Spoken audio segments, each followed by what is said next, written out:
എന്താ കൂട്ടുകാരെ, നമുക്കൊരു ക്ലാസ് ആയാലോ? നാളത്തെ എക്സാമിനേഷന് വേണ്ടിയിട്ടുള്ള ഒരു പ്രിപ്പറേഷൻ ക്ലാസ് ആണ്. മുമ്പ് നടത്തിയിട്ടുള്ള ക്വസ്റ്റ്യൻ പേപ്പറിനെ ആസ്പദമാക്കിയിട്ടുള്ള ക്ലാസ് ആണ്. അതിന്റെ വർക്കൗട്ടും അതിന്റെ റിലേറ്റഡ് ഫാക്ട്സും ഒക്കെ നമ്മൾ നോക്കുന്നുണ്ട്. ഹിസ്റ്ററി നോക്കുന്നുണ്ട്, ജിയോഗ്രഫി നോക്കുന്നുണ്ട്. അതിനകത്ത് ഇന്ത്യൻ ഹിസ്റ്ററിയും വേൾഡ് ഹിസ്റ്ററിയും അതുപോലെ തന്നെ കേരള ഹിസ്റ്ററിയും ഇന്ത്യൻ ജിയോഗ്രഫിയും വേൾഡ് ജിയോഗ്രഫിയും ഒക്കെ നമ്മൾ കവർ ചെയ്യുന്നുണ്ട്. അതുപോലെ തന്നെ നമ്മൾ കറണ്ട് അഫേഴ്സ് കവർ ചെയ്യുന്നുണ്ട്, ഇന്ത്യൻ കോൺസ്റ്റിറ്റ്യൂഷൻ. ഇതെല്ലാം നാളത്തെ എക്സാമിന് നിങ്ങൾക്ക് പ്രയോജനം ചെയ്യും. CPO അതുപോലെ തന്നെ വിമൻ CPO എക്സാമിനേഷൻ എഴുതുന്ന എല്ലാ കൂട്ടുകാർക്കും ആശംസകൾ. അതിനോടൊപ്പം തന്നെ മറ്റു പരീക്ഷകൾക്കും കൂടി പ്രയോജനം ചെയ്യുന്നതാണ്.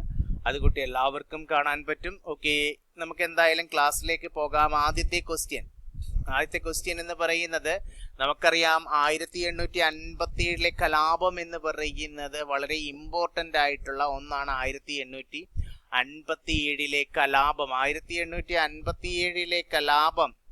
ഈ 1857 കലാപവുമായി ബന്ധപ്പെട്ട് ചുവടെ തന്നിരിക്കുന്നവയിൽ ശരിയായ ജോഡി അല്ലെങ്കിൽ ജോഡികൾ ഏതൊക്കെയാണെന്നാണ് ചോദിച്ചിരിക്കുന്നത്. ഇപ്പൊ ഇവിടെ നോക്കിയ ഒന്നാമത്തെ ജോഡി ഝാൻസിയിലെ നേതൃത്വം നൽകിയത് റാണി ലക്ഷ്മിബായി ആണ്.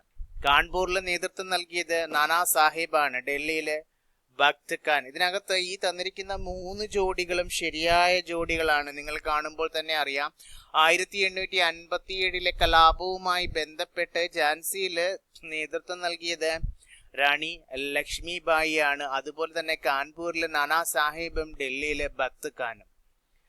നിങ്ങൾക്ക് ഈ 1857 കലാപത്തെ കുറിച്ച് ഒരുപാട് വസ്തുതകൾ അറിയാം. ഇതിനകത്ത് സ്ഥിരം സാന്നിധ്യമാണ് നമ്മുടെ ക്വസ്റ്റ്യൻ പേപ്പറിൽ, അല്ലെ?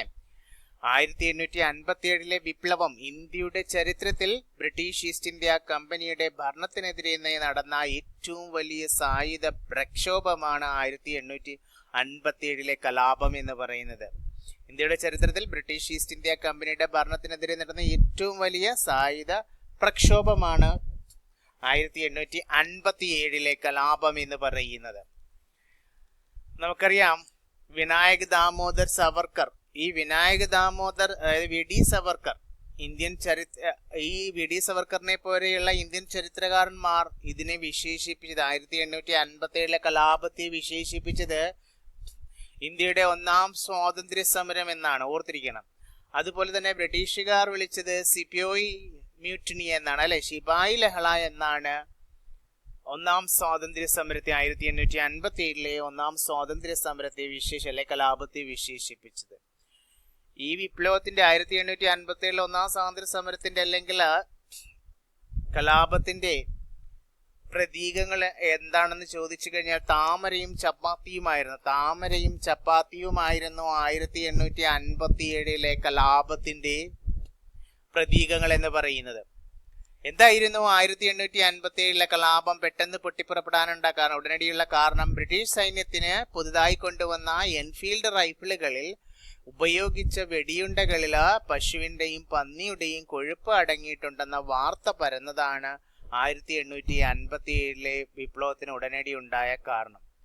നമുക്കറിയാം, ഇത് ഹിന്ദു മുസ്ലിം സൈനികരുടെ മതവിശ്വാസത്തെ മുറിവേൽപ്പിക്കുകയൊക്കെ ചെയ്യുന്ന ഒന്നാണ്. ഇനി രാഷ്ട്രീയ കാരണങ്ങൾ എന്തൊക്കെയാണെന്ന് അറിഞ്ഞിരിക്കണം. 1857 വിപ്ലവമായ പൊട്ടിപ്പുറപ്പെടാനുണ്ടായ രാഷ്ട്രീയ കാരണങ്ങൾ.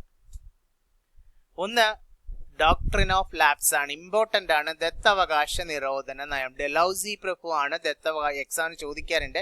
ഡെലൗസി പ്രഭു ആണ് ദത്തവകാശ നിരോധന നിയമം എന്ത് ചെയ്ത് നടപ്പിലാക്കിയത്. അപ്പോൾ ഡെലൗസി പ്രഭു നടപ്പിലാക്കിയ ദത്തവകാശ നിരോധന നിയമം വഴി അനന്തരാവകാശികളില്ലാത്ത നിരവധി നാട്ടുരാജ്യങ്ങൾ ബ്രിട്ടീഷുകാർ പിടിച്ചെടുത്തു.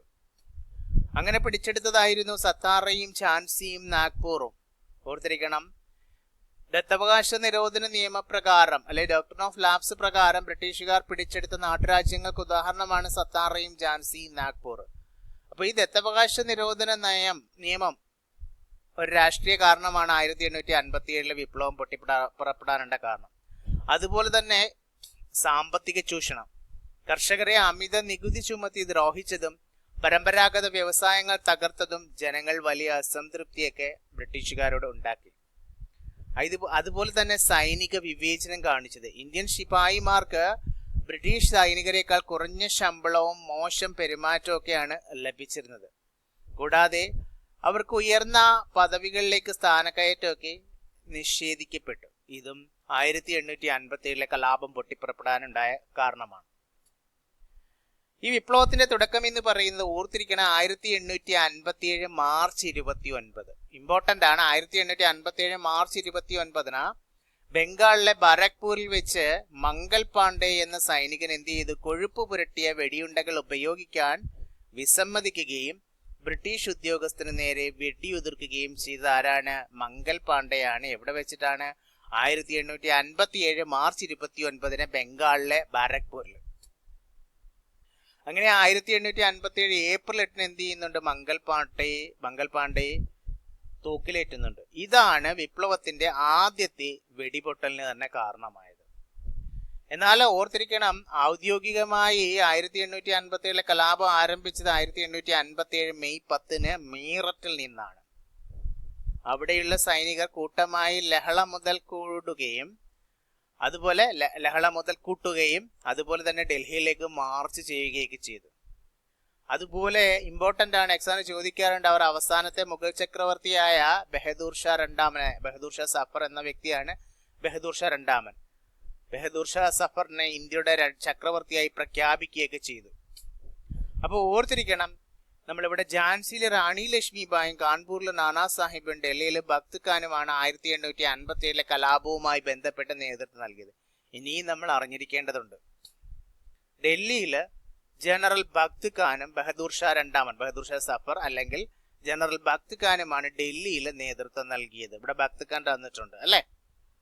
ഇനി ഝാൻസിയിലും അതുപോലെ തന്നെ ഗ്വാളിയോറിലും റാണി ലക്ഷ്മിബായും താന്തിയ തോപ്പിയുമാണ് ഝാൻസിയിലും ഗ്വാളിയോറിലുമായിട്ട് നേതൃത്വം നൽകിയത്. കാൺപൂരിൽ ഇവിടെ തന്നിട്ടുണ്ട് നാനാ സാഹിബ്, അതുപോലെ ഒരാളും കൂടിയുണ്ട്. കാൺപൂരിൽ 1857 കലാപത്തിന് നേതൃത്വം നൽകിയത് താന്തിയ തോപ്പി. ലക്നൌല് ബീഗം ഹസ്രത്ത് മകൾ, ബീഹാറില് കൻവർ സിംഗ്, ബറേലിയില് ഖാൻ ബഹദൂർ ഖാൻ. ഇതൊക്കെ പ്രമുഖരായിട്ടുള്ളവരാണ് നേതൃത്വം നൽകിയത് 1857. ഇനിയുമുണ്ട്, അതിനെക്കുറിച്ചൊക്കെ നമുക്ക് ഓൾറെഡി പഠിച്ചിട്ടുണ്ട്. ഈ വിപ്ലവത്തിന്റെ ഫലങ്ങൾ എന്തൊക്കെയായിരുന്നു? 1857 വിപ്ലവത്തിന്റെ ഫലങ്ങൾ ശക്തമായ പോരാട്ടമാണ് നടന്നത്. എന്നാൽ കൃത്യമായ കേന്ദ്രീകൃത നേതൃത്വത്തിന്റെ കുറവ്, ആധുനിക ആയുധങ്ങളുടെ അഭാവം, എല്ലാ നാട്ടുരാജ്യങ്ങളുടെയും പിന്തുണ ലഭിക്കാതിരുന്നത്, അങ്ങനെ ഇതൊക്കെ കാരണം 1858 ജൂണോടെ ബ്രിട്ടീഷുകാർ എന്ത് ചെയ്ത്? വിപ്ലവം അടിച്ചമർത്തുകയാണ് ചെയ്തത്. അങ്ങനെ 1858 ജൂൺ 18 ഗ്വാളിയോറിൽ വെച്ചിട്ടാണ് ഝാൻസി റാണി വീരമൃത്യു വരിക്കുന്നത്. ഈ 1857 കലാപവുമായി ബന്ധപ്പെട്ട് പിന്നീടുണ്ടായ മാറ്റങ്ങൾ, കലാപത്തിന് ശേഷം ഇമ്പോർട്ടന്റ് ആണ്, സ്റ്റേറ്റ്മെന്റ് ടൈപ്പിൽ ചോദിക്കാറുണ്ട്. ഒന്ന്, ബ്രിട്ടീഷ് ഈസ്റ്റ് ഇന്ത്യ കമ്പനിയുടെ ഭരണം അവസാനിച്ചു. ഇന്ത്യയുടെ ഭരണം ബ്രിട്ടീഷ് രാജ്ഞി എന്ത് ചെയ്തു? നേരിട്ട് ഏറ്റെടുത്തു. അത് ഇമ്പോർട്ടന്റ് ആണ്. അതാണ് 1858 വിപ്ലവം അവസാനിക്കുന്നത്. 1858 ഗവൺമെന്റ് ഓഫ് ഇന്ത്യ ആക്ട്. ഇന്ത്യയുടെ ഭരണം ബ്രിട്ടീഷ് രാജ്ഞി നേരിട്ട് ഏറ്റെടുത്തതാണ് 1858 ഗവൺമെന്റ് ഓഫ് ഇന്ത്യ ആക്ട് എന്ന് പറയുന്നത്. അതുപോലെ തന്നെ ഗവർണർ ജനറൽ പദവി മാറി. 1858 വരെ, 57 വിപ്ലവം തുടങ്ങി 58 തീരുന്നത് വരെ ഇന്ത്യയുടെ ഗവർണർ ജനറൽ പദവി എന്നാണ് അറിയപ്പെട്ടിരുന്നത്. അത് മാറിയിട്ട് വൈസ്രോയി എന്ന പദവി 1858 നിലവിൽ വന്നു. ഇന്ത്യയുടെ ഗവർണർ ജനറൽ ഇനി മുതൽ വൈസ്രോയി എന്നറിയപ്പെടാൻ തുടങ്ങി. ഇന്ത്യയിലെ ആദ്യത്തെ വൈസ്രോയി ചോദിക്കാറുണ്ട്, കാനിങ് പ്രഭുവാണ്. കാനിങ് ആണ് ഇന്ത്യയിലെ ആദ്യത്തെ വൈസ്രോയി. ആരാണ്? കാനിങ് പ്രഭുവാണ്. അതുപോലെ തന്നെ ബ്രിട്ടീഷുകാർ നാട്ടുരാജ്യങ്ങളെ പിടിച്ചടക്കുന്ന നയങ്ങൾ അവസാനിപ്പിക്കുകയും സൈന്യത്തെ പുനഃസംഘടിപ്പിക്കുകയൊക്കെ ചെയ്തു 1857 വിപ്ലവത്തിന് ശേഷം. ഓക്കെ അല്ലേ? അപ്പോൾ 1857 വിപ്ലവത്തെ കുറിച്ചൊരു ഏകദേശ ധാരണ കിട്ടിയല്ലോ. മുൻകാലങ്ങളിൽ ഇത് കൂടാതെ PSC ചോദിച്ചിട്ടുള്ള ക്വസ്റ്റ്യൻസ് ആണ്. 1857 വിപ്ലവം പൊട്ടിപ്പുറപ്പെട്ടത് എന്ന് ചോദിക്കുക. 1857 മെയ് 10 മീററ്റിലാണ്. മെയ് 10 ഓർത്തിരിക്കണം തീയതി. 1857 മെയ് 10. അതുപോലെ തന്നെ 1857 വിപ്ലവത്തിന്റെ ആദ്യ രക്തസാക്ഷി ആരാണ്? മംഗൾ പാണ്ഡെ ആണല്ലേ. പശ്ചിമ ബംഗാളിലെ ബാരക്പൂരിലെ വെച്ചിട്ടാണ് രക്തസാക്ഷിത്വം വഹിക്കുന്നത്. മംഗൾ പാണ്ഡെയാണ് ബാരക്പൂർ. അതുപോലെ തന്നെ 1857 വിപ്ലവം നടക്കുമ്പോൾ ഇന്ത്യയിലെ ഗവർണർ ജനറൽ ആരായിരുന്നു? കാനിങ് പ്രഭു ആണ്. അദ്ദേഹമാണ് പിന്നീട് എന്തായി വൈസ്രോയി ആയതൊക്കെ എന്ന് നിങ്ങൾക്കറിയാം അല്ലെ. വൈസ്രോയി ആയത് ആരാണ്? ആ അവസാനത്തെ ഗവർണർ ജനറൽ ആയിരുന്ന കാനിങ് പ്രഭുവിനെ തന്നെയായിരുന്നു പിന്നീട് വൈസ്രോയി ആക്കിയത്. വിപ്ലവ സമയത്ത് ബ്രിട്ടനിലെ പ്രധാനമന്ത്രി ആരായിരുന്നു? എക്സാമിന് ചോദിക്കും, ഇമ്പോർട്ടന്റ് ആണ്. ലോർഡ് പാമേഴ്സ്റ്റൺ ആണ്. ലോർഡ് പാമേഴ്സ്റ്റൺ ആണ് 1857 കലാപ സമയത്ത് ബ്രിട്ടനിലെ പ്രധാനമന്ത്രി പാമേഴ്സ്റ്റൺ പ്രഭു ആയിരുന്നു. ലോർഡ് പാമേഴ്സ്റ്റൺ ആണ്. ഇനി വിപ്ലവകാരികൾ ഇന്ത്യയുടെ ചക്രവർത്തിയായി പ്രഖ്യാപിച്ചത് ആരെയാണ്? ബഹദൂർ ഷാ രണ്ടാമനെയാണ് അല്ലെ. ബഹദൂർ ഷാ സഫറിനെയാണ്. ഇനി ഓർത്തിരിക്കണം, ബീഹാറിൽ വിപ്ലവത്തിന് നേതൃത്വം നൽകിയത് ആരാണ്? നമ്മൾ പഠിച്ചോ? ഇല്ല. കൻവർ സിംഗ് ആണ്. ബീഹാറിലെ സിംഹം എന്നറിയപ്പെടുന്ന കൻവർ സിംഗ് ആണ്. 80-ാം വയസ്സിൽ പോരാടിയതാണ് അദ്ദേഹം.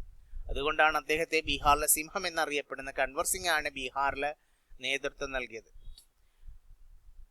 കാൺപൂരിൽ നമ്മൾ ഓൾറെഡി പഠിച്ചു നാനാ സാഹിബ്. ഒരുപക്ഷെ അദ്ദേഹത്തിന്റെ യഥാർത്ഥ പേര് തന്നു കഴിഞ്ഞാലും എഴുതാൻ പറ്റണ ദോണ്ടു പന്ത് എന്താണ് ദോണ്ടു പന്ത് എന്നാണ് നാനാ സാഹിബ്. നിങ്ങൾക്ക് കാൺപൂർ ഇപ്പൊ മാച്ച് ദ ഫോളോവിങ് തന്നിട്ട് കാൺപൂരിൽ നാനാ സാഹിബിന് പകരം ദോണ്ടു പന്ത് എന്ന് കറന്നു കഴിഞ്ഞാൽ എഴുതാൻ പറ്റണം. അപ്പോൾ കാൺപൂരിൽ നേതൃത്വം നൽകിയത് നാനാ സാഹിബ്, അല്ലെങ്കിൽ അദ്ദേഹത്തിന്റെ യഥാർത്ഥ പേര് ദോണ്ടു പന്ത്. ലക്നൌവിൽ നമുക്കറിയാം ബീഗം ഹസ്രത്ത് മകളാണ്. അതുപോലെ തന്നെ ഗ്വാളിയാറിൽ റാണി ലക്ഷ്മിബായിയെ സഹായിച്ച വിപ്ലവകാരി ആരാണ്? നമ്മൾ പഠിച്ചിരുന്ന താന്തിയ തോപ്പി. പക്ഷെ അദ്ദേഹത്തിന്റെ യഥാർത്ഥ പേര് അറിഞ്ഞിരിക്കണം, രാമചന്ദ്ര പാണ്ഡുരംഗ് തോപ്പി എന്നാണ് താന്തിയ തോപ്പിയുടെ യഥാർത്ഥ പേര്. ഇനി 1857 വിപ്ലവത്തെ ഇന്ത്യയുടെ ഒന്നാം സ്വാതന്ത്ര്യ സമരം എന്ന് വിശേഷിപ്പിച്ചത് എക്സാമിന് ചോദിച്ചിട്ടുണ്ട്. ആരാണ്? വി ഡി സവർക്കർ ആണ്. വി ഡി സവർക്കറുടെ ഒരു പുസ്തകമുണ്ട്, the Indian war of independence. ഈ പുസ്തകത്തിലാണ് അദ്ദേഹം എന്ത് ചെയ്തത്? ഒന്നാം സ്വാതന്ത്ര്യ സമരം എന്ന് വിശേഷിപ്പിക്കുന്നുണ്ട് വി ഡി സവർക്കർ. വിപ്ലവത്തെ വെറും ഒരു ശിപായി ലഹള എന്ന് വിശേഷിപ്പിച്ച ബ്രിട്ടീഷ് ചരിത്രകാരൻ ആരെന്ന് ചോദിക്കാം. ഇമ്പോർട്ടന്റ് ആണ്. ജോൺ ലോറൻസ് ആണ്. സർ ജോൺ സീലിയും ഇങ്ങനെ വിശേഷിപ്പിച്ചിട്ടുണ്ട്. ജോൺ ലോറൻസും അതുപോലെ തന്നെ സർ ജോൺ സീലിയും ശിപായി ലഹള എന്ന് വിശേഷിപ്പിച്ചിട്ടുണ്ട്. കേന്ദ്ര ഗവൺമെന്റിന്റെ ഔദ്യോഗിക ചരിത്രകാരനായിരുന്ന എസ് എൻ സെൻ എഴുതിയ പുസ്തകം ഏത്? എസ് എൻ സെൻ ഒരു പുസ്തകം എഴുതിയിട്ടുണ്ട് 1857 വിപ്ലവമായിട്ട്. 1857 എന്നാണ്. 1857 എന്ന പുസ്തകം എഴുതിയത് ആരെന്ന് ചോദിച്ചു കഴിഞ്ഞാൽ കേന്ദ്ര ഗവൺമെന്റിന്റെ ഔദ്യോഗിക ചരിത്രകാരനായിരുന്ന എസ് എൻ സെൻ ആണ്. ഓക്കെ അല്ലേ? അതുപോലെ ഇന്ത്യയിലെ ബ്രിട്ടീഷ് ഈസ്റ്റ് ഇന്ത്യ കമ്പനിയുടെ ഭരണം അവസാനിപ്പിച്ച വിളംബരം, അത് വിക്ടോറിയ രാജ്ഞിയുടെ വിളംബരമാണ്. 1858 നവംബർ 1-നാണ് അത് നടന്നത്. 1858 നവംബർ 1. വിക്ടോറിയ രാജ്ഞിയുടെ വിളംബരം അലഹബാദിൽ വെച്ചിട്ടാണ് അത് വായിക്കുന്നത്. അത് വായിച്ച് കേട്ടത് ആരാണ്? അങ്ങനെയും ചോദിച്ചിട്ടുണ്ട്. കാനിങ് പ്രഭു ആണ്. അങ്ങനെ ഇന്ത്യയിലെ ആദ്യത്തെ വൈസ്രോയി ആര് വന്നു? കാനിങ് പ്രഭു വരികയും ചെയ്തു. ഓക്കെ അല്ലേ? 1857 വിപ്ലവമായിട്ട് നമ്മൾ കുറേ അധികം വസ്തുതകളിലൂടെ പഠിച്ചു. ഇനി അടുത്ത ക്വസ്റ്റ്യൻ, ഗാന്ധിജിയുടെ നേതൃത്വത്തിൽ നടന്ന ചുവടെ തന്നിരിക്കുന്ന സമരങ്ങളുടെ ശരിയായ കാലഗണന ഏതെന്നാണ്? ഗാന്ധിജിയുടെ നേതൃത്വത്തിൽ നടന്ന ചുവടെ തന്നിരിക്കുന്ന സമരങ്ങളുടെ ശരിയായ കാലഗണന.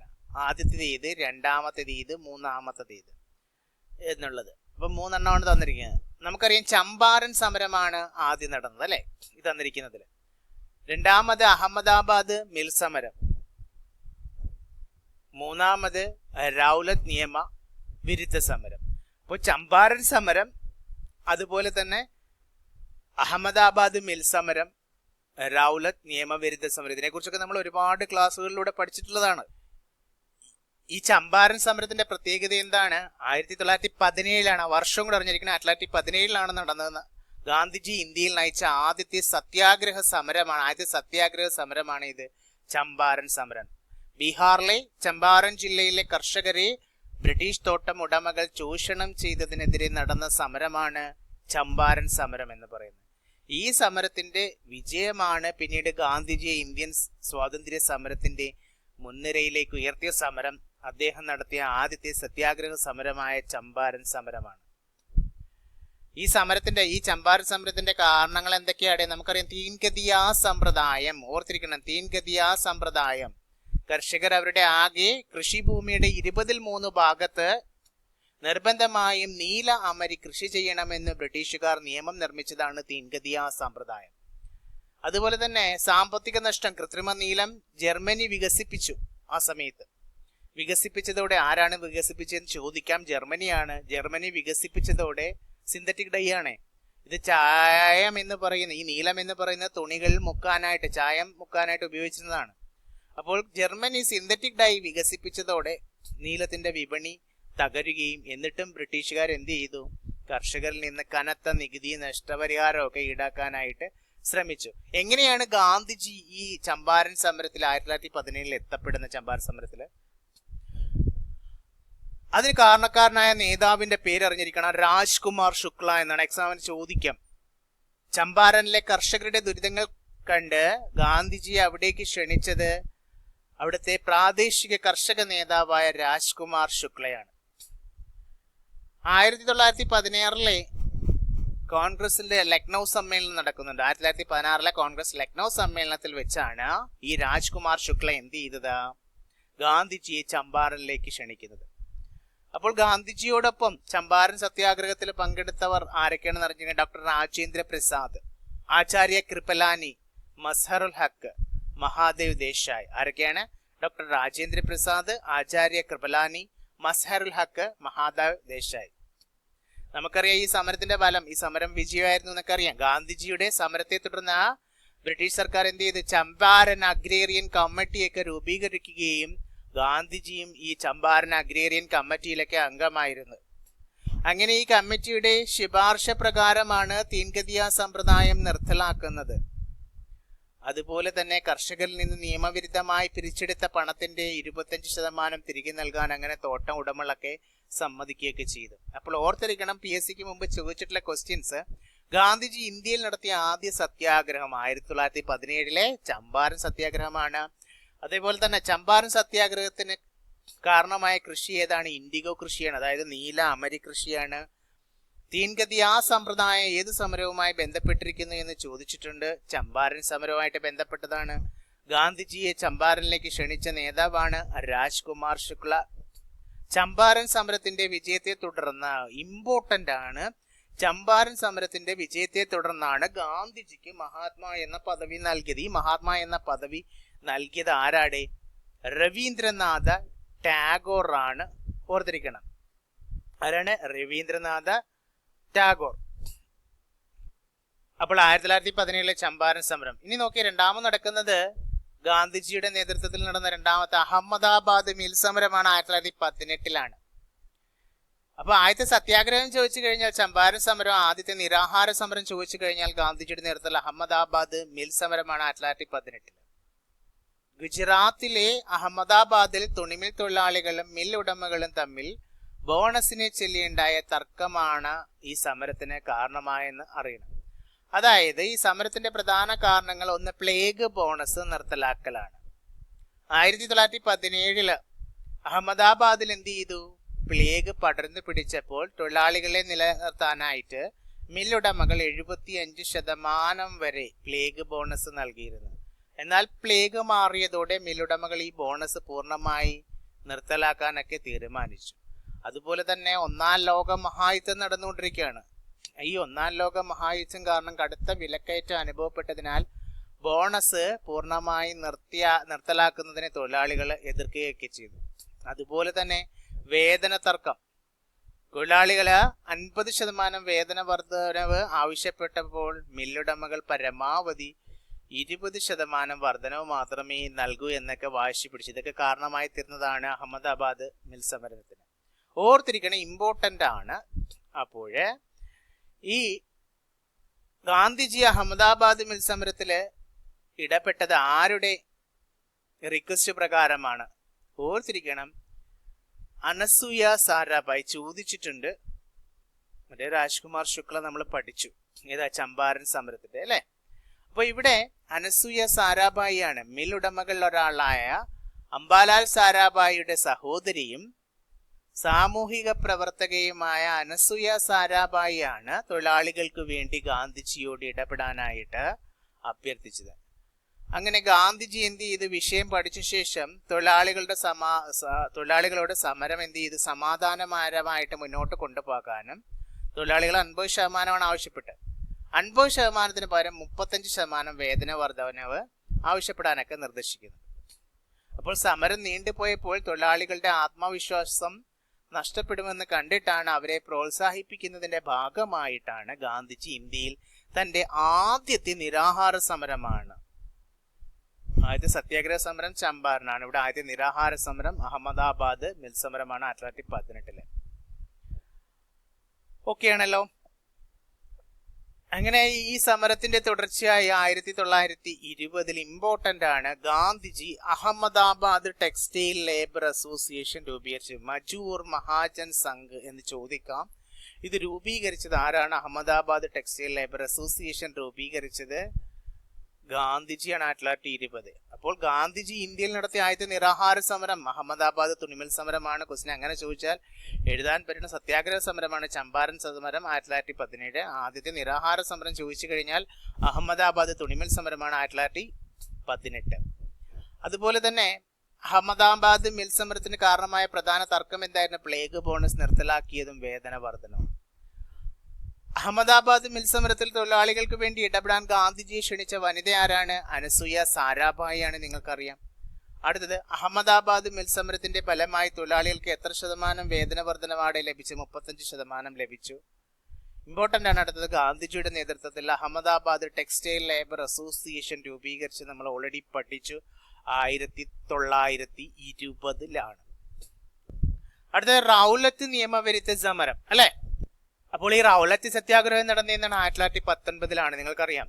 അപ്പോൾ ഗാന്ധിജിയുടെ നേതൃത്വത്തിൽ ഇന്ത്യ ഒട്ടാകെ നടന്ന ആദ്യത്തെ രാജ്യവ്യാപക പ്രക്ഷോഭം ചോദിച്ചു കഴിഞ്ഞാൽ രാജ്യവ്യാപകമായിട്ട് നടന്നതാണ്. അങ്ങനെയും ചോദിച്ചിട്ട് റൗലത്ത് നിയമവിരുദ്ധ സമരം 1919. വ്യക്തി സ്വാതന്ത്ര്യം പൂർണ്ണമായും ഹനിക്കുന്ന കരിനിയമത്തിനെതിരെ സമാധാനപരമായ ഹർത്താൽ നടത്തിക്കൊണ്ട് ആരംഭിച്ച സത്യാഗ്രഹ സമരമാണ് റൗലത്ത് നിയമവിരുദ്ധ സമരം. ഈ റൗലത്ത് നിയമം എന്താണ്? ഈ റൗലത്ത് നിയമം എന്ന് പറഞ്ഞു കഴിഞ്ഞാൽ അതായത് അരാജകത്വ വിപ്ലവ കുറ്റകൃത്യ നിയമം എന്നാണ് അറിയപ്പെടുന്നത്. അരാജകത്വ വിപ്ലവ കുറ്റകൃത്യ നിയമം, അതായത് റൗലത്ത് നിയമത്തിന്റെ ഔദ്യോഗിക നാമമാണ് അനാർക്കിക്കൽ and revolutionary crimes act 1919. 1919 അനാർക്കിക്കൽ and revolutionary crimes act റൗലത്ത് നിയമത്തിന്റെ ഔദ്യോഗിക നാമമാണ്. ഓർത്തിരിക്കണം, സർ സിഡ്നി റൗലത്തിന്റെ അധ്യക്ഷതയിലുള്ള കമ്മിറ്റിയുടെ ശുപാർശ പ്രകാരം നടപ്പിലാക്കിയതാണ് അരാജകത്വ വിപ്ലവ കുറ്റകൃത്യ നിയമം അഥവാ അനാർക്കിക്കൽ ആൻഡ് റെവല്യൂഷണറി ക്രൈംസ് ആക്ട് എന്ന റൗലത്ത് ആക്ട്. ഈ കരിനിയമപ്രകാരം വാറണ്ടില്ലാതെ എന്ത് ചെയ്യാൻ? അറസ്റ്റ് വാറണ്ട് ഇല്ലാതെ ആരെയും അറസ്റ്റ് ചെയ്യാനും വിചാരണ കൂടാതെ അവർക്ക് വിചാരണ നടത്താതെ 2 വർഷം വരെ തടങ്കൽ വെക്കാനും ബ്രിട്ടീഷ് സർക്കാരിന് അധികാരം നൽകിയ നിയമമാണ് റൗലത്ത് നിയമം എന്ന് പറയുന്ന അനാർക്കിക്കൽ and revolutionary crimes of act 1919. ജനങ്ങൾ ഇതിനെ കരിനിയമം എന്നാണ് വിളിച്ചിരുന്നത്. വക്കീലില്ല, അപ്പീലില്ല, ദലീലില്ല, അതായത് വാദമില്ല എന്നതായിരുന്നു ഈ നിയമത്തിനെതിരെ, ഈ റൗലത്ത് ആക്ടിനെതിരെയുള്ള പ്രശസ്തമായിട്ടുള്ള മുദ്രാവാക്യം. ഇമ്പോർട്ടന്റ് ആണ്. വക്കീലില്ല, അപ്പീലില്ല, ദലീലില്ല. ദലീൽ എന്ന് പറഞ്ഞാൽ വാദമില്ല. അങ്ങനെ ഗാന്ധിജി ഇതിൽ ഇടപെടുകയാണ്. നിയമത്തിനെതിരെ പ്രതിരോധിക്കാൻ ഗാന്ധിജി ബോംബെയിൽ സത്യാഗ്രഹ സഭ, ഇമ്പോർട്ടന്റ് ആണ്, സത്യാഗ്രഹ സഭ റൗലത്ത് ആക്ടുമായിട്ട് ബന്ധപ്പെട്ട് ഗാന്ധിജി രൂപീകരിച്ചതാണ് ബോംബെയിൽ. ആദ്യ രാജ്യവ്യാപക ഹർത്താൽ റൗലത്ത് ആക്ടിനെതിരെ നടക്കുന്നുണ്ട് 1919 ഏപ്രിൽ 6. ഈ കരിനിയമത്തിനെതിരെ പ്രാർത്ഥനയും ഉപവാസവും അനുഷ്ഠിച്ച് രാജ്യവ്യാപകമായി ഹർത്താൽ ആചരിക്കാനായിട്ട് ഗാന്ധിജി ആഹ്വാനം ചെയ്യുന്നത്. ഓർത്തിരിക്കണം, ഇമ്പോർട്ടന്റ് ആണ്. ഗാന്ധിജി ഇന്ത്യയിൽ നടത്തിയ ആദ്യത്തെ രാഷ്ട്രീയ പണിമുടക്ക് ഏതെന്ന് ചോദിക്കാം. റൗലത്ത് ആക്ടുമായിട്ട് ബന്ധപ്പെട്ട 1919 ഏപ്രിൽ 6 ഹർത്താലാണ് ഗാന്ധിജി ഇന്ത്യയിൽ നടത്തിയ ആദ്യത്തെ രാഷ്ട്രീയ പണിമുടക്ക്. അങ്ങനെ ഈ സമരത്തിന്റെ ഫലമായിട്ട് പഞ്ചാബിലൊക്കെ പ്രതിഷേധമുണ്ടാകുന്നുണ്ട്. പഞ്ചാബില് സമരം ശക്തമായിരുന്നു. റൗലത്ത് നിയമപ്രകാരം അവിടുത്തെ ജനപ്രിയ നേതാക്കളുണ്ട്. ഡോക്ടർ സത്യപാൽ, ഡോക്ടർ സൈഫുദ്ദീൻ കിച്ലു എന്നിവരെയൊക്കെ ബ്രിട്ടീഷുകാർ അറസ്റ്റ് ചെയ്യുന്നുണ്ട്. ഇതിനെ തുടർന്നാണ് നിങ്ങൾക്കറിയാം ജാലിയൻ വാലാബാഗ് കൂട്ടക്കൊലയൊക്കെ നടക്കുന്നത്. ഈ നേതാക്കളുടെ അറസ്റ്റിൽ പ്രതിഷേധിച്ച ആരുടെയൊക്കെ അറസ്റ്റിലാണ്? ഡോക്ടർ സത്യപാലിന്റെ, ഡോക്ടർ സൈഫുദ്ദീൻ കിസ്ലവിന്റെ അറസ്റ്റിൽ പ്രതിഷേധിച്ച് 1919 ഏപ്രിൽ 13, ആ തീയതി ഓർത്തിരിക്കണം, 1919 ഏപ്രിൽ 13 അമൃതസറിലെ ജാലിയൻ വാലാബാഗ് മൈതാനത്ത് ഒത്തുകൂടിയ ജനങ്ങൾക്ക് നേരെ എന്ത് ചെയ്തു? ജനറൽ ഡയർ വെടിയുതിർത്തു. ഇത് ചരിത്രത്തിലെ ഏറ്റവും വലിയ കൂട്ടക്കൊലയ്ക്ക് കാരണമായി തീരുകയാണ്. അങ്ങനെ സമരമൊക്കെ പിൻവലിക്കുന്നുണ്ട്.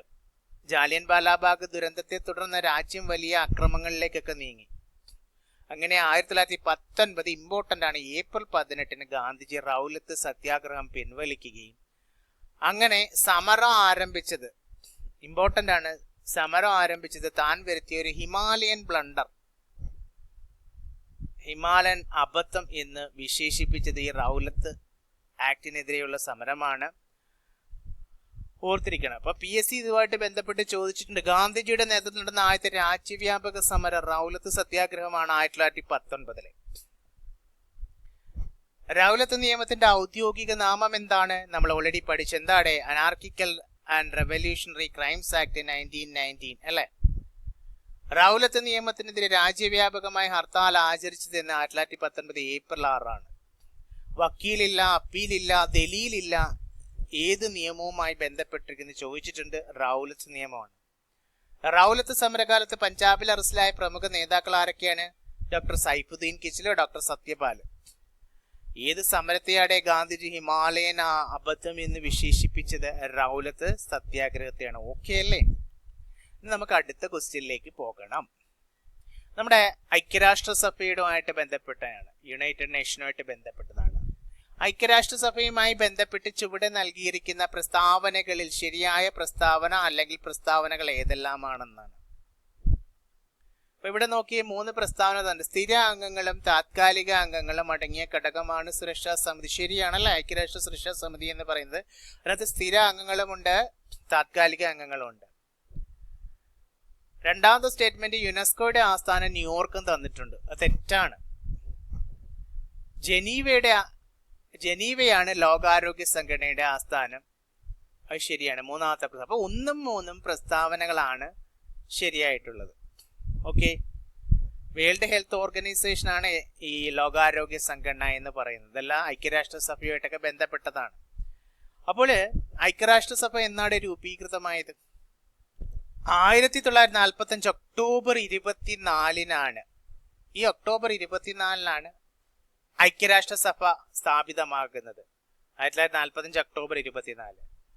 നമ്മൾ ഈ ഒക്ടോബർ 24 എക്സാമിന് ചോദിക്കാറുണ്ട്, ഐക്യരാഷ്ട്ര ദിനമായിട്ട് ആചരിക്കാറുണ്ട്. അത് സ്ഥാപിതമായിട്ടുള്ള ദിവസമാണ് ഐക്യരാഷ്ട്ര ദിനമായിട്ട് ആചരിക്കുന്നത്. 1945 ഒക്ടോബർ 24.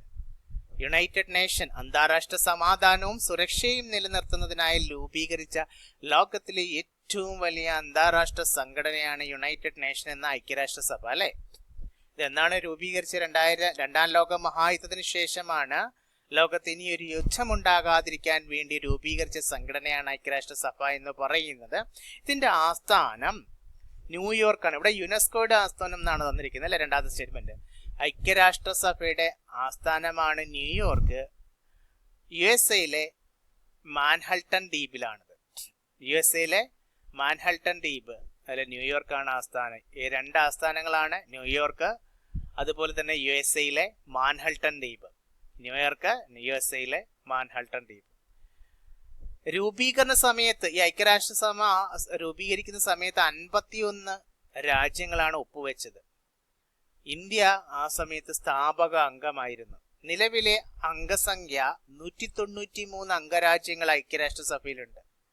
ഇതിൽ ഓർത്തിരിക്കുന്ന ഐക്യരാഷ്ട്രസഭയിൽ അവസാനമായി ചേർന്ന രാജ്യം ദക്ഷിണ സുഡാനാണ്. അത് 2011 193 ഇമ്പോർട്ടന്റ് ആണ്, എണ്ണം അറിഞ്ഞിരിക്കണം. ഐക്യരാഷ്ട്രസഭയിലെ നിലവിലെ അംഗസംഖ്യ 193 അവസാനമായി ചേർന്ന രാജ്യം ദക്ഷിണ സുഡാൻ 2011.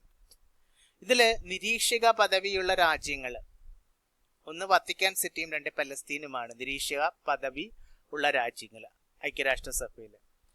യുണൈറ്റഡ് നേഷൻസ് എന്ന പേര് നിർദ്ദേശിച്ചത്, ഈ ഐക്യരാഷ്ട്രസഭ എന്ന പേര് നിർദ്ദേശിച്ചത് അമേരിക്കൻ പ്രസിഡന്റ് ആയിരുന്ന ഫ്രാങ്ക്ലിൻ ഡി റൂസ്വെൽറ്റ് ആണ്. ആരാണ്? ഫ്രാങ്ക്ലിൻ ഡി റൂസ്വെൽറ്റ് ആണ് ഐക്യരാഷ്ട്രസഭ എന്ന പേര് നിർദ്ദേശിച്ചത്.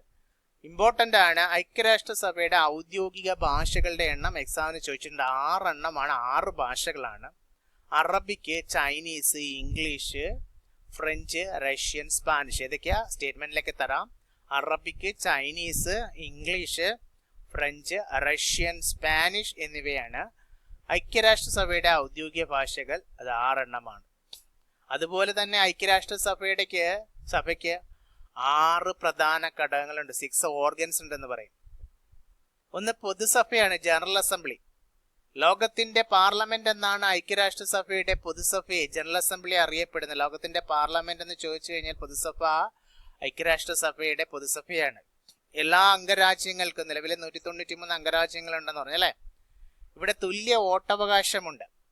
എവിടെ? ഈ പൊതുസഭയിൽ, ജനറൽ അസംബ്ലി. ഐക്യരാഷ്ട്രസഭയുടെ ജനറൽ അസംബ്ലിയിലെ എല്ലാ അംഗരാജ്യങ്ങൾക്കും തുല്യ വോട്ടവകാശമുണ്ട്. അതുപോലെ തന്നെ സെക്യൂരിറ്റി കൗൺസിൽ, രക്ഷാസഭ എന്ന് പറയുന്നത് ഐക്യരാഷ്ട്രസഭയുടെ ഘടകമാണ്. ലോകത്തിന്റെ പോലീസ് എന്നറിയപ്പെടുന്നത് ഐക്യരാഷ്ട്രസഭയുടെ സെക്യൂരിറ്റി കൗൺസിലാണ്. ലോക സമാധാനം നിലനിർത്തുക എന്നുള്ളതാണ് ഇതിന്റെ ചുമതല.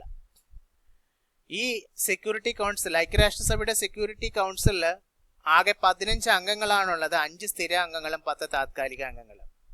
സ്ഥിര അംഗങ്ങൾ, ഈ സ്ഥിര അംഗങ്ങൾക്കൊരു പ്രത്യേകത, അവർക്ക് വീറ്റോ പവർ ഉണ്ട്. എന്തെങ്കിലും നിയമം കൊണ്ടുവന്നു കഴിഞ്ഞാൽ അവർക്ക് വീറ്റോ ചെയ്യാനായിട്ട്. ഐക്യരാഷ്ട്രസഭയുടെ സെക്യൂരിറ്റി കൗൺസിലിലെ സ്ഥിര അംഗങ്ങൾ ആരൊക്കെയാണെന്ന് ചോദിച്ചു. 1 America, 2 Britain, 3 France, 4 Russia, 5 China.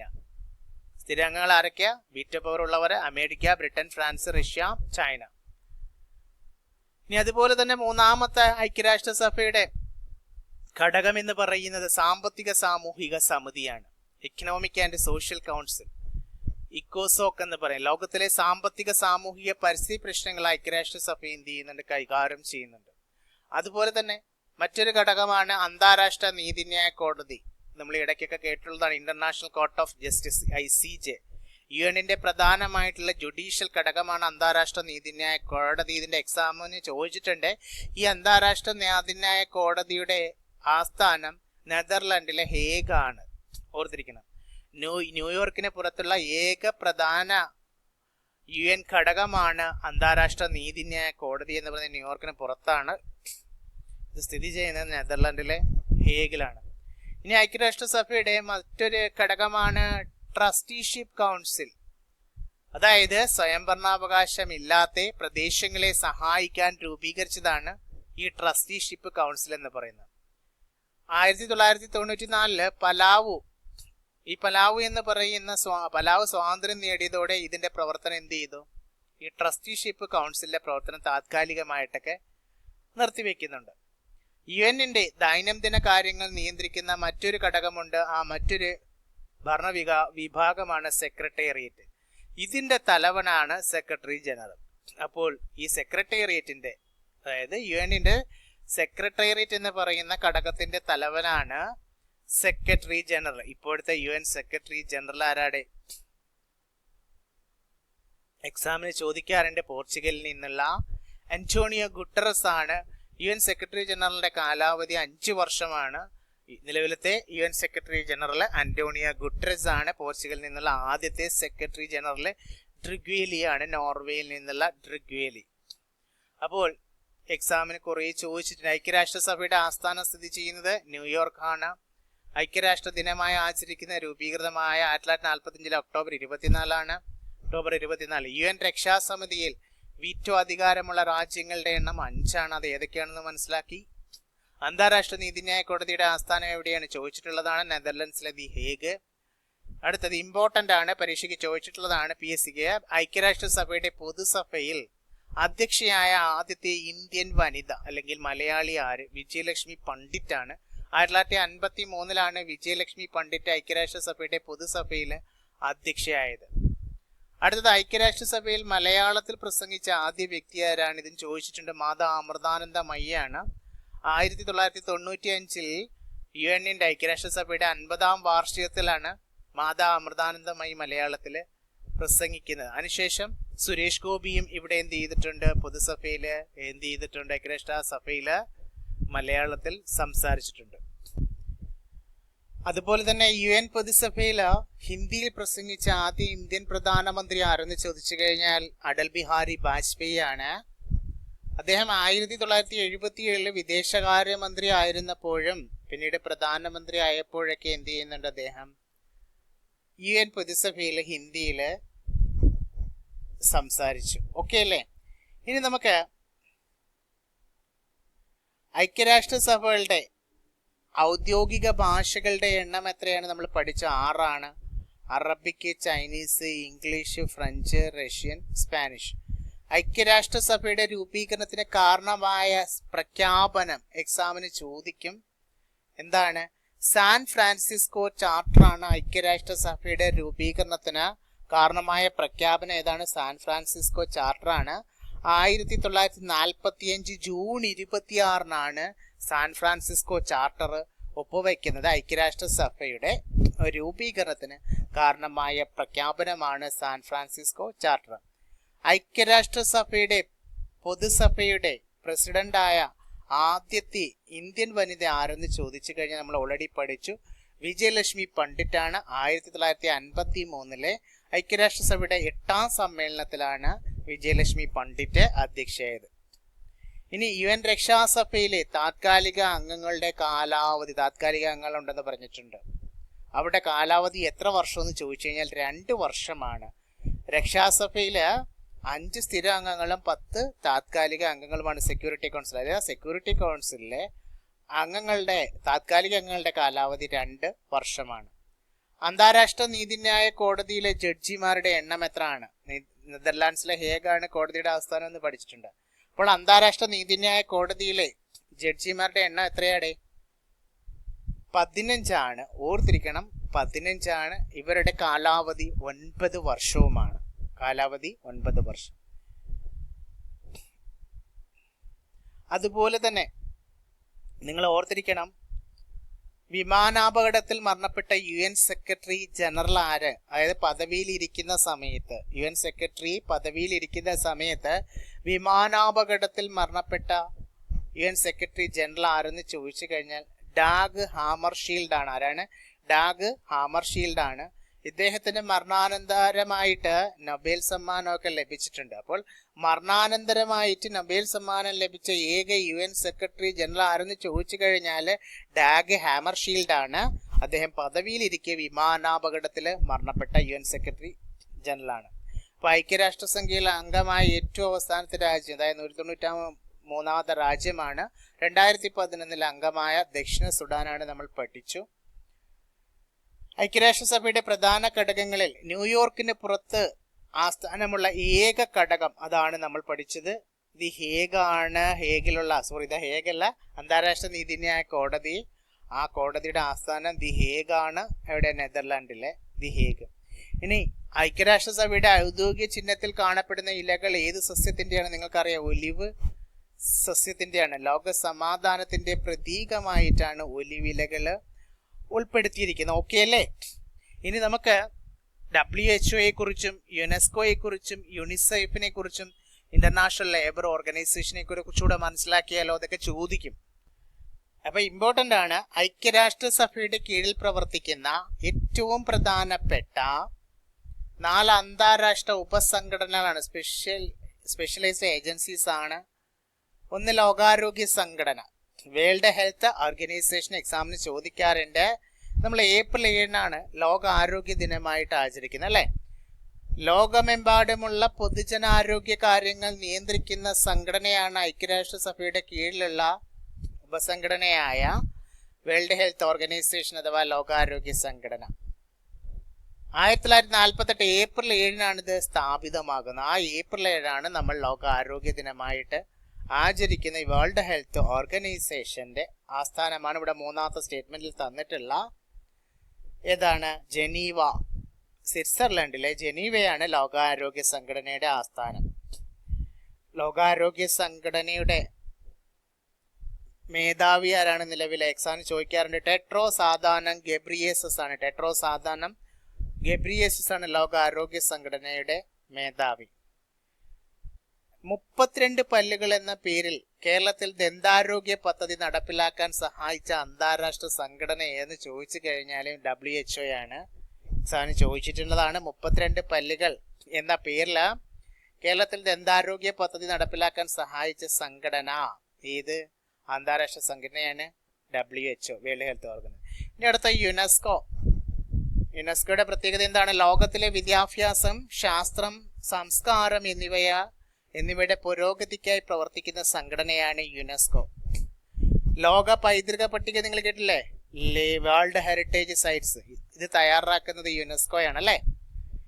യുനെസ്കോയുടെ ഔദ്യോഗിക നാമം United Nations Educational, Scientific and Cultural Organization. അതിന്റെ പൂർണ്ണനാമമാണ് United Nations Educational, Scientific and Cultural Organization. UNESCO സ്ഥാപിതമായത് 1945 നവംബർ 16 യുനെസ്കോ സ്ഥാപിതമായി. ഒക്ടോബർ 24 ഏതാണ്? നമ്മൾ പഠിച്ചിട്ടുണ്ട്. ഐക്യരാഷ്ട്ര സംഘടന സ്ഥാപിതമായതാണ് അല്ലേ? ഇപ്പോൾ നമ്മൾ പറഞ്ഞു വന്നത് യുനെസ്കോയെ കുറിച്ചാണ്. അപ്പോൾ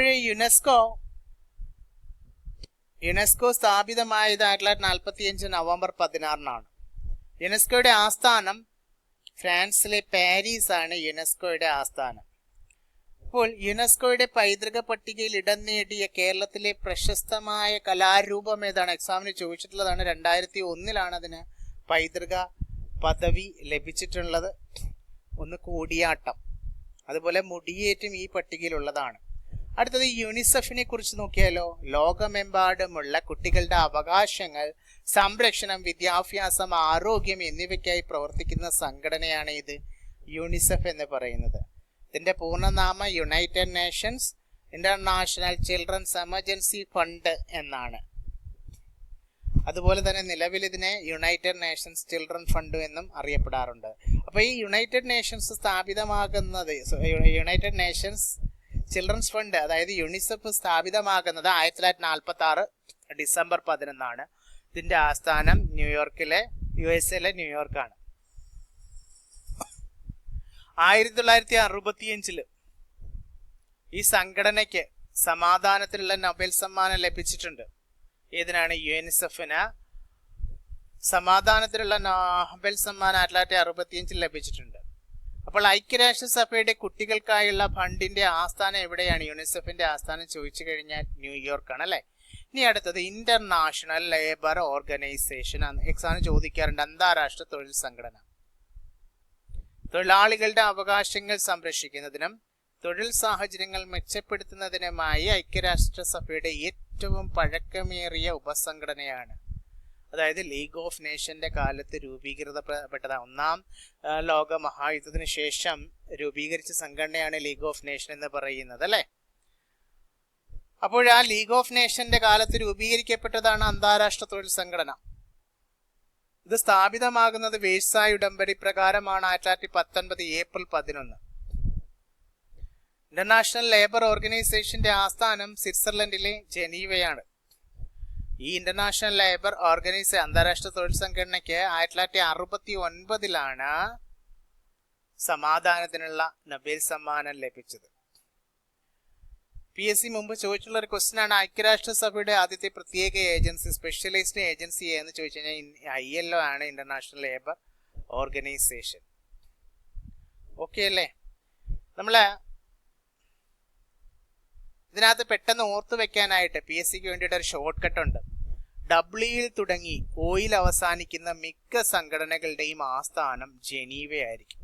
ഓക്കെ, ഡബ്ല്യൂയിൽ തുടങ്ങി ഓയിൽ അവസാനിക്കുന്ന മിക്ക സംഘടനകളുടെ ആസ്ഥാനം ഏതായിരിക്കും? ജനീവയായിരിക്കും.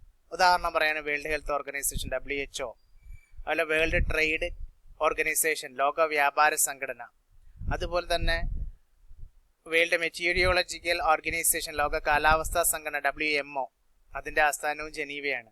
അതേപോലെ ഇന്റർനാഷണൽ ലേബർ ഓർഗനൈസേഷൻ ILO, ഇതിന്റെ ആസ്ഥാനവും ജനീവയാണ്. ഓക്കെ അല്ലേ? അപ്പൊ കുറേയധികം വസ്തുക്കൾ നമ്മൾ ഇതുമായിട്ട് റിലേറ്റ് ചെയ്ത് പഠിച്ചു. അപ്പൊ ന്യൂയോർക്കാണ് ഐക്യരാഷ്ട്ര സഭയുടെ ആസ്ഥാനം അല്ലെ? ഓക്കെ അല്ലേടെ? ഇനി നമുക്ക് അടുത്ത ക്വസ്റ്റ്യനിലേക്ക് പോയാലോ. ചുവടെ തന്നിരിക്കുന്നവയിൽ ശരിയായ ജോഡി അല്ലെങ്കിൽ ജോഡികൾ ഏതാണ്? നോക്കിയേ, നീൽദർപ്പൺ അതിന് ശരിയായിട്ട് തന്നെ ദീനബന്ധു മിത്രയുടെയാണ് നീൽദർപ്പൺ. അതുപോലെ തന്നെ രംഗഭൂമി രവീന്ദ്രനാഥ ടാഗോർ അല്ല. ആനന്ദമഠം ബങ്കിം ചന്ദ്ര ചാറ്റർജി. അപ്പൊ 1ഉം 3ഉം ശരിയായിട്ടുള്ള പ്രസ്താവനകളാണ്. അപ്പോൾ ഈ രംഗഭൂമി എഴുതിയത് ആരാടെ? ഒരു നോവലാണെന്നറിയല്ലേ. ഈ രംഗഭൂമി എന്ന നവലറ്റിക്കൽ നോവൽ എഴുതിയത് മുൻഷി പ്രേംചന്ദ് ആണ്. ആരാണ്? മുൻഷി പ്രേംചന്ദ് ആണ്. ചോദിച്ചിട്ടുണ്ട്. പ്രശസ്ത ഹിന്ദി സാഹിത്യകാരനായ മുൻഷി പ്രേംചന്ദ് എഴുതിയ പ്രശസ്തമായ ഒരു നവലറ്റിക്കൽ നോവലാണ് രംഗഭൂമി. ഇതിലെ പ്രമേയം എന്താണെന്ന് അറിയാമോ? ബ്രിട്ടീഷ് ഭരണകാലത്തെ ഇന്ത്യൻ ഗ്രാമീണ ജീവിതം, കർഷകരുടെ ദുരിതങ്ങൾ, വ്യവസായവൽക്കരണം, സാധാരണ ജനങ്ങളുണ്ടാക്കിയ സ്വാധീനം എന്നിവയൊക്കെയാണ് ഈ രംഗഭൂമി എന്ന് പറയുന്ന മുൻഷി പ്രേംചന്ദ് രചിച്ചിട്ടുള്ള നോവലിന്റെ പ്രമേയം. ഇതിനകത്ത് പ്രധാന കഥാപാത്രം അറിഞ്ഞിരിക്കണം. ഒരുപക്ഷെ അങ്ങനെയും ചോദിക്കാം. ഈ രംഗഭൂമിയിലെ പ്രധാന കഥാപാത്രമാണ് സൂർദാസ് എന്ന അന്ധനായ യാചകൻ. സൂർദാസ് എന്ന അന്ധനായ യാചകൻ രംഗഭൂമിയിലെ പ്രധാന കഥാപാത്രമാണ്. ഒരു കൂട്ടം വ്യവസായികൾ തന്റെ ഭൂമി തട്ടിയെടുക്കാൻ ശ്രമിക്കുന്നതിനെതിരെ സമാധാനമായി പോരാടുന്ന സൂർദാസിന്റെ കഥയാണ് രംഗഭൂമിയിൽ പ്രസ്താവിക്കുന്നത്. അപ്പൊ രംഗഭൂമി എന്ന പ്രശസ്തമായ നോവൽ രചിച്ചത് മുൻഷി പ്രേംചന്ദ് ആണ്. മുൻഷി പ്രേംചന്ദിന്റെ രംഗഭൂമി എന്ന നോവലിലെ പ്രധാന കഥാപാത്രം സൂർദാസ് ആണ്. മുൻഷി പ്രേംചന്ദിന്റെ മറ്റ് പ്രധാന കൃതികളൊന്നും അറിഞ്ഞിരിക്കണം. ഒന്ന് ഗോദാൻ ചോദിച്ചിട്ടുണ്ട്, ഗോദാൻ. അതുപോലെ ഗബാൻ, കർമ്മഭൂമി, സേവാസദൻ. ഓർത്തിരിക്കണം, നമ്മൾ രംഗഭൂമി പഠിച്ചതുപോലെ കർമ്മഭൂമിയുണ്ട്, അതുപോലെ ഗോദാനും ഗബാനും സേവാസദൻ എല്ലാത്തിനകത്തൊരു ഇന്നുണ്ട്. അത് ഓർത്തിരിക്കാൻ നമുക്ക് എളുപ്പമായിരിക്കും അല്ലെ. ഗോദാന്, കർമ്മഭൂമി, ഗബാന്, രംഗഭൂമി, സേവാസദൻ. അടുത്ത ക്വസ്റ്റ്യൻ, വിവരാവകാശ കമ്മീഷനുമായി ബന്ധപ്പെട്ട, വിവരാവകാശ കമ്മീഷനെ കുറിച്ച് പ്രത്യേക ക്ലാസ് ഒക്കെ ചെയ്തിട്ടുണ്ട്, ഞാൻ അതുകൊണ്ട് വിശദമായിട്ട് ഇനിയൊന്നും പറയുന്നില്ല. വിവരാവകാശ കമ്മീഷനുമായി ബന്ധപ്പെട്ട് ചുവടെ തന്നിരിക്കുന്ന പ്രസ്താവനകൾ ശരിയായിട്ടുള്ളത് ഏതാണ്? ഒന്നാമത്തെ പ്രസ്താവന, 2005 വിവരാവകാശ നിയമത്തിന്റെ അടിസ്ഥാനത്തിലാണ് കേന്ദ്ര വിവരാവകാശ കമ്മീഷൻ രൂപീകരിക്കപ്പെട്ടത്. അതെ, ശരിയായിട്ടുള്ള പ്രസ്താവന. 2005 വിവരാവകാശ നിയമത്തിന്റെ അടിസ്ഥാനത്തിലാണ് രൂപീകരിക്കപ്പെട്ടത്. രാജ്കുമാർ ഗോയലാണ് ഇപ്പോഴത്തെ കേന്ദ്ര മുഖ്യ വിവരാവകാശ കമ്മീഷണർ രാജ്കുമാർ ഗോയലാണ്. കറക്റ്റ് ആണ്, ഇമ്പോർട്ടന്റ് ആണ്, ഓർത്തിരിക്കണം, കറണ്ട് അഫയേഴ്സ് റിലേറ്റഡും കൂടെ ആണ്. അപ്പോൾ 1ഉം 2ഉം പ്രസ്ഥാനം ശരിയാണ്. മൂന്നാമത്തെ പ്രസ്ഥാനം, പ്രധാനമന്ത്രിയാണ് മുഖ്യ വിവരാവകാശ കമ്മീഷനെ നിയമിക്കുന്നതുള്ളത് തെറ്റായിട്ടുള്ള പ്രസ്താവനയാണ്. അപ്പോൾ 2005 വിവരാവകാശ നിയമത്തിന്റെ അടിസ്ഥാനത്തിലാണ് കേന്ദ്ര വിവരാവകാശ കമ്മീഷൻ രൂപീകരിക്കപ്പെട്ടത്. രാജ്കുമാർ ഗോയലാണ് ഇപ്പോഴത്തെ മുഖ്യ വിവരാവകാശ കമ്മീഷണർ. ഇനി അടുത്ത ക്വസ്റ്റ്യൻ, ചുവടെ തന്നിരിക്കുന്ന സംഭവങ്ങളെ, ഈ കേരള ഹിസ്റ്ററിയായിട്ട് ബന്ധപ്പെട്ട ക്വസ്റ്റ്യൻ ആണ്. ചുവടെ തന്നിരിക്കുന്ന സംഭവങ്ങളുടെ ശരിയായ കാലഗണന ഏതാണെന്നാണ്. ഒന്നാമത്തത് ഈഴവ മെമ്മോറിയൽ എന്ന് തന്നിട്ടുണ്ട്, രണ്ടാമത്തത് നിവർത്തന പ്രക്ഷോഭം തന്നിട്ടുണ്ട്, മൂന്നാമത്തത് മലയാളി മെമ്മോറിയൽ. അപ്പോൾ ഇതിൽ ആദ്യം നടക്കുന്നത് മലയാളി മെമ്മോറിയൽ ആണ്. മലയാളി മെമ്മോറിയൽ. രണ്ടാമത് ഈഴവ മെമ്മോറിയലും മൂന്നാമതാണ് എന്ത് നടക്കുന്നത്? നിവർത്തന പ്രക്ഷോഭം. ഈ തന്നിരിക്കുന്നതിൽ എന്നാണ് ഈ മലയാളി മെമ്മോറിയൽ നടന്നത്? 1891 1891 തിരുവിതാംകൂർ ചരിത്രത്തിലും കേരളത്തിലെ സാമൂഹിക രാഷ്ട്രീയ പ്രസ്ഥാനങ്ങളിലും സവർണ ഹിന്ദുക്കൾ നടത്തിയ ഏറ്റവും പ്രധാനപ്പെട്ട ഒരു കൂട്ടായ്മയാണ് ഇത് മലയാളി മെമ്മോറിയൽ. 1891 പരമ്പരാഗതമായി തിരുവിതാംകൂറിലെ സർക്കാർ ജോലികൾ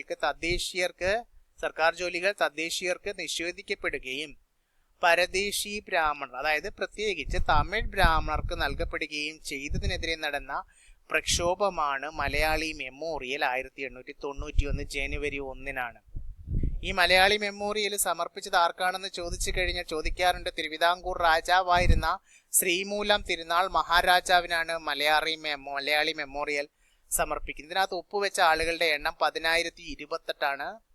128 10,028 പേരാണ് ഒപ്പുവെച്ചത്. ഈ മലയാളി മെമ്മോറിയലിന് നേതൃത്വം നൽകിയതാണ് GP Pillai, barrister GP Pillai, നിങ്ങൾക്കറിയാം. അതുപോലെ തന്നെ മലയാളി മെമ്മോറിയലിന് പിന്നിൽ പ്രവർത്തിച്ച ബുദ്ധി കേന്ദ്രങ്ങൾ ആരൊക്കെയാണെന്ന് അറിഞ്ഞിരിക്കണം. ഈ നിവേദനത്തിൽ, മലയാളി മെമ്മോറിയൽ നിവേദനത്തിൽ ആദ്യമായി ഒപ്പുവെച്ച വ്യക്തി KP ശങ്കരമേനോനാണ്. അതുപോലെ തന്നെ പ്രധാന സംഘാടകൻ GP പിള്ളയാണ്. പ്രശസ്ത നോവലിസ്റ്റ് ആയിട്ടുള്ള CV രാമൻ പിള്ളയും മലയാളി മെമ്മോറിയൽ എന്ത് ചെയ്തിട്ടുണ്ട്, പ്രവർത്തിച്ചിട്ടുണ്ട്. അതുപോലെ ഈഴവ സമുദായത്തെ പ്രതിനിധീകരിച്ച് മലയാളി മെമ്മോറിയലിൽ പ്രവർത്തിച്ച വ്യക്തി ഡോക്ടർ പൽപ്പുവാണ്. അപ്പോൾ ഇതിലെ പ്രധാന ആവശ്യങ്ങളൊക്കെ നിങ്ങൾക്കറിയാം. തിരുവിതാംകൂറിലെ ഉയർന്ന സർക്കാർ ഉദ്യോഗങ്ങൾ വിദേശികളായ പരദേശി ബ്രാഹ്മണർക്ക് നൽകാതെ യോഗ്യതയുള്ള തദ്ദേശീയരായ മലയാളികൾക്ക് നൽകണമെന്ന് ഇതിൽ പറയുന്നുണ്ട്. ജാതി മത ഭേദമന്യേ എല്ലാ തിരുവിതാംകൂറുകാർക്കും സർക്കാർ സർവീസിൽ തുല്യ അവസരം ഉറപ്പാക്കണമെന്നൊക്കെ മലയാളി മെമ്മോറിയൽ ആവശ്യപ്പെട്ട പ്രധാന ആവശ്യങ്ങളാണ്. ഈ മലയാളി മെമ്മോറിയലിന്റെ ഫലമായിട്ടാണ് ഈ നിവേദനത്തിന് മറുപടിയായി 1891 ഏപ്രിൽ ദിവാൻ രാമറാവു, ആ സമയത്ത് ദിവാനായിരുന്ന രാമറാവു തദ്ദേശീയർക്ക് കൂടുതൽ പ്രാധാന്യം നൽകുമെന്നൊക്കെ ഉറപ്പ് നൽകി.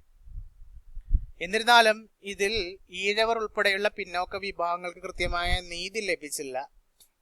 അപ്പോൾ ഡോക്ടർ പൽപ്പുവിന്റെ നേതൃത്വത്തിൽ ഈഴവ മെമ്മോറിയൽ രൂപീകരിക്കുന്നതിന് ഇതിന് കാരണമായി 1896 എന്ത് നടക്കുന്നത്, ഈഴവ മെമ്മോറിയൽ രൂപീകരിക്കുന്നത്. അപ്പോൾ മലയാളി മെമ്മോറിയൽ സമർപ്പിച്ച വർഷം 1891 ജനുവരി 1.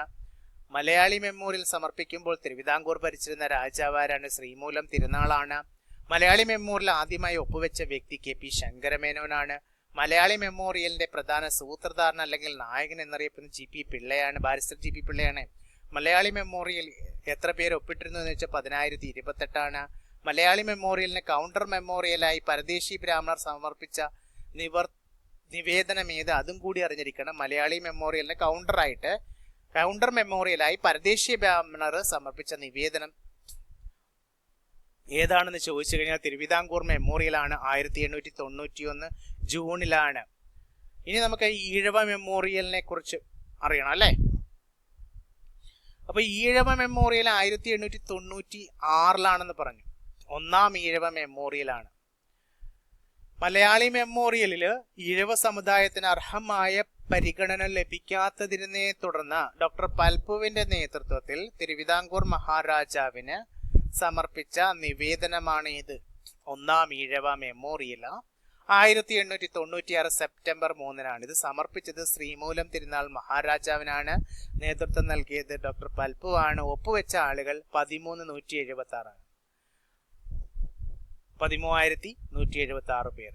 ഇതിന്റെ ആവശ്യം 1896 ഒന്നാം ഈഴവ മെമ്മോറിയലിന്റെ ആവശ്യം എന്തായിരുന്നു?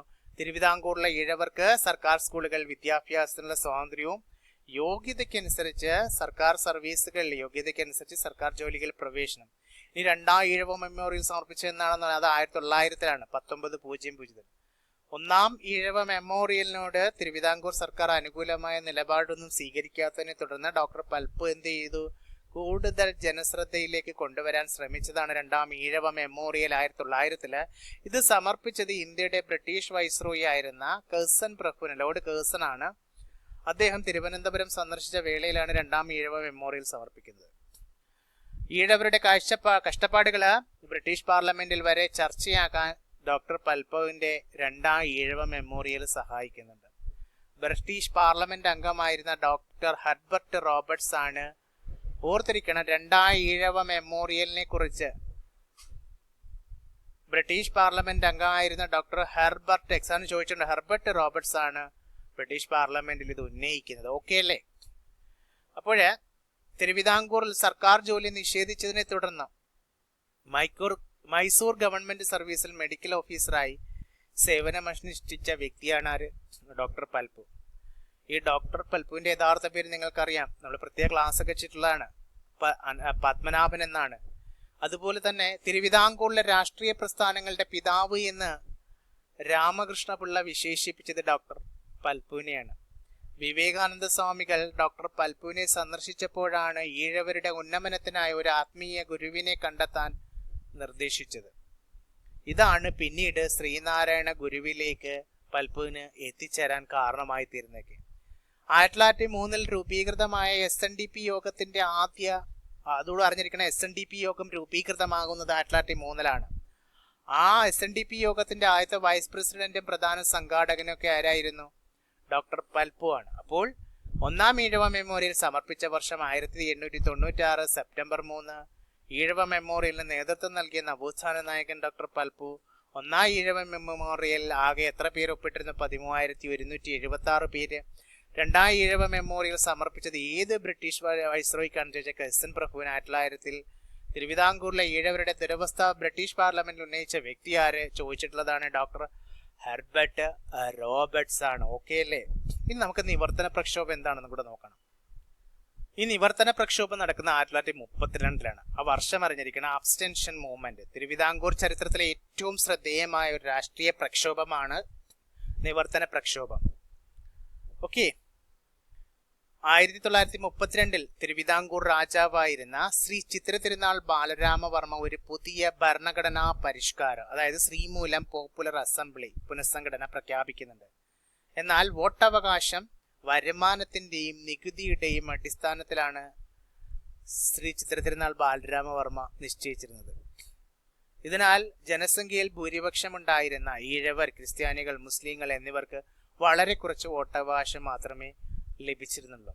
നിയമസഭകളിലെ ഭൂരിഭാഗം സീറ്റുകളും സവർണ ഹിന്ദുക്കൾക്ക് ലഭിക്കുന്ന അവസ്ഥ വന്നു. അങ്ങനെ ഇതിൽ പ്രതിഷേധിച്ചിട്ടാണ് അർഹമായ സീറ്റുകൾ ലഭിക്കുന്നത് വരെ തെരഞ്ഞെടുപ്പിൽ നിന്നും നിയമസഭകളിൽ നിന്നും നിവർത്തിക്കുക എന്ന് പറഞ്ഞാൽ വിട്ടുനിൽക്കുക എന്നുള്ളതാണ്.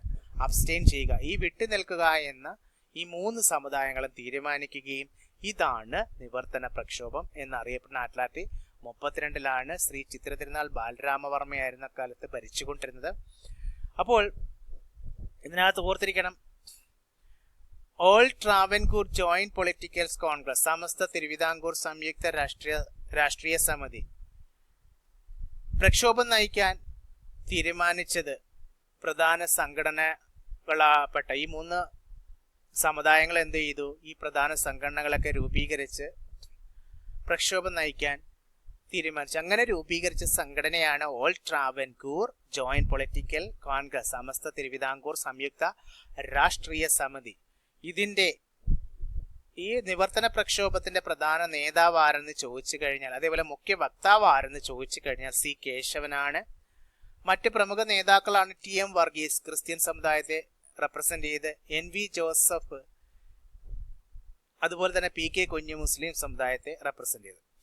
ഇനി നിങ്ങൾ കേട്ടിട്ടുണ്ടാവും, ഈ നിവർത്തന പ്രക്ഷോഭത്തിന്റെ ചരിത്രത്തിലെ ഏറ്റവും പ്രധാനപ്പെട്ട സംഭവം എക്സാമിന് ചോദിക്കാം. 1932 ഈ നിവർത്തന പ്രക്ഷോഭം. 1935 കോഴഞ്ചേരി പ്രസംഗം ഇതുമായിട്ട് ബന്ധപ്പെട്ടതാണ്. നിവർത്തന പ്രക്ഷോഭത്തിന്റെ ചരിത്രത്തിലെ ഏറ്റവും പ്രധാനപ്പെട്ട സംഭവമാണ് C. കേശവൻ 1935 മെയ് 11 നടത്തിയ കോഴഞ്ചേരി പ്രസംഗം. C. കേശവനാണ് കോഴഞ്ചേരി പ്രസംഗം നടത്തുന്ന 1935 മെയ് 11. തിരുവിതാംകൂർ ദിവാനായിരുന്ന സർ CP രാമസ്വാമി അയ്യർക്കെതിരെയും ഭരണകൂടത്തിനെതിരെയും കടുത്ത ഭാഷയിൽ അദ്ദേഹം സംസാരിക്കുന്നുണ്ട്.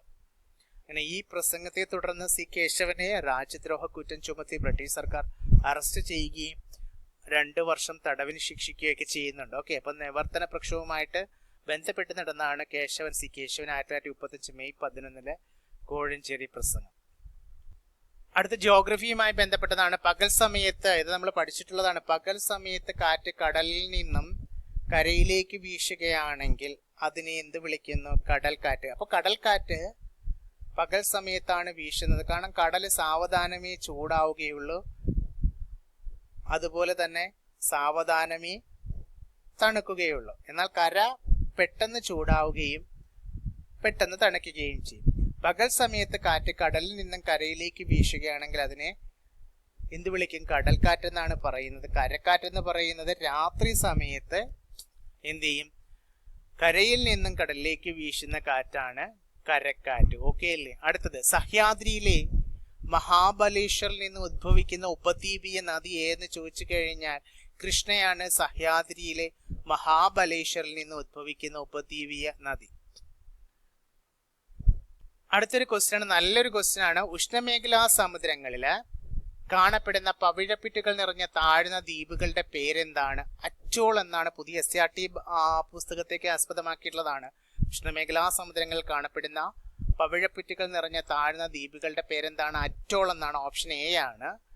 അതായത് കടലിലെ വളയപ്പൂവിലോ കുതിരലാടത്തിന്റെ ആകൃതിയിലോ കാണപ്പെടുന്ന പവിഴപ്പുറ്റുകൾ, അതായത് കോറൽ റീഫ്സ് ഉണ്ടല്ലോ, ഈ കോറൽ റീഫ്സിന്റെ കൂട്ടങ്ങളെയാണ് എന്ത് പറയുന്നത്? അറ്റോൾ എന്ന് പറയുന്നത്. നമ്മുടെ ലക്ഷദ്വീപ് അറ്റോൾ ദ്വീപിന് ഉദാഹരണമാണ്. ഓക്കെ അല്ലേ? അപ്പോൾ ഉഷ്ണമേഖലാ സമുദ്രങ്ങൾ കാണപ്പെടുന്ന പവിഴപ്പുറ്റുകൾ നിറഞ്ഞ താഴ്ന്ന ദ്വീപുകളുടെ പേരാണ് അറ്റോൾ. കടലിലെ വളയപ്പൂവിലോ കുതിരലാടത്തിന്റെ ആകൃതിയിലോ കാണപ്പെടുന്ന പവിഴപ്പുറ്റുകളെയാണ് എന്ത് പറയുന്നത്? ആ പവിഴപ്പുറ്റുകളുടെ കൂട്ടത്തെയാണ് എന്ത് പറയുന്നത്? അറ്റോൾ എന്ന് പറയുന്നത്. അടുത്തത്, അരുവികൾ അപ്രത്യക്ഷമാകുന്ന ശിവാലി കുന്നുകളുടെ അടിവാരത്തെ ഇടുങ്ങിയ മേഖലയാണ് ഖാദർ എന്ന് പറയുന്നത്. അരുവികൾ ഇവിടെ വെച്ചിട്ട് അപ്രത്യക്ഷമാകുന്നത് ശിവാലി കുന്നുകളുടെ അടിവാരത്ത് കാണപ്പെടുന്ന ഇടുങ്ങിയ മേഖല കൂടിയാണ് ഖാദർ. പശ്ചിമഘട്ടവും പൂർവ്വഘട്ടവും കൂടിച്ചേരുന്ന ഭാഗമാണ് നീലഗിരി, നിങ്ങൾക്കറിയാം. അതുപോലെ 2023 55ാം ദാദാ സാഹിബ് ഫാൽക്കെ പുരസ്കാരമാണ് പ്രഖ്യാപിച്ചത്. അതിന് അർഹനായത് പ്രശസ്ത സിനിമാ താരമായ മോഹൻലാലാണെന്ന് നിങ്ങൾക്കറിയാം. ഇനി അതുപോലെ തന്നെ 2025 കറണ്ട് അഫയേഴ്സ് റിലേറ്റഡ് ആയി ചോദിച്ചതാണ്. 2025 നടന്ന ICC വനിതാ ലോകകപ്പിനെ കുറിച്ച് താഴെ പറയുന്നവയിൽ ശരിയായത്. ICC വനിതാ ലോകകപ്പാണ്. ഒന്നാമത്തെ പ്രസ്ഥാന കിരീടം നേടിയത് ഇന്ത്യയാണ്. ശരിയായിട്ടുള്ളതാണ്. പങ്കെടുത്ത ടീമുകളുടെ എണ്ണം 9 ആണ്. തെറ്റാണ്.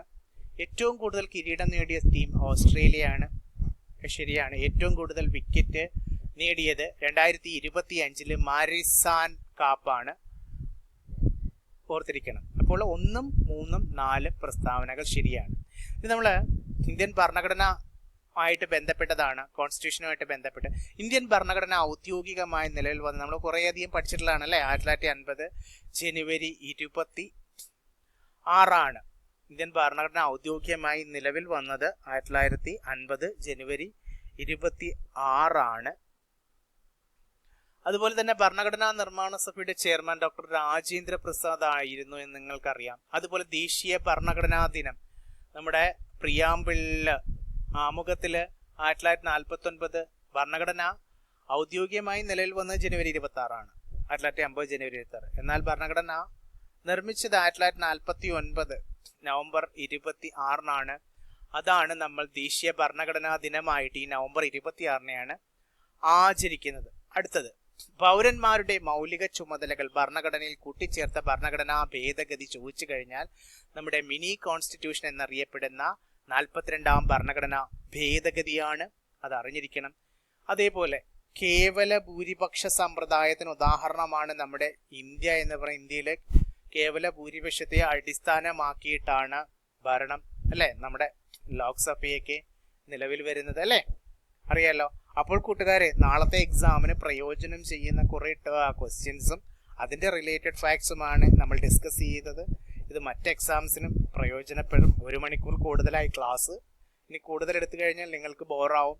ക്ലാസ് ഇഷ്ടപ്പെട്ടെങ്കിൽ ലൈക്ക് ചെയ്യണം, കമന്റ് ചെയ്യണം. അതുപോലെ തന്നെ സബ്സ്ക്രൈബ് ചെയ്യാതെ ആരെങ്കിലും വാച്ച് ചെയ്യുന്നുണ്ടെങ്കിൽ ദയവായി സബ്സ്ക്രൈബ് ചെയ്യുക. നമുക്കിതിന്റെ കണ്ടിന്യൂസ് ഡിസ്കഷനുമായിട്ടൊക്കെ അടുത്ത ക്ലാസ്സിൽ വീണ്ടും കണ്ടുമുട്ടാം. Bye, take care.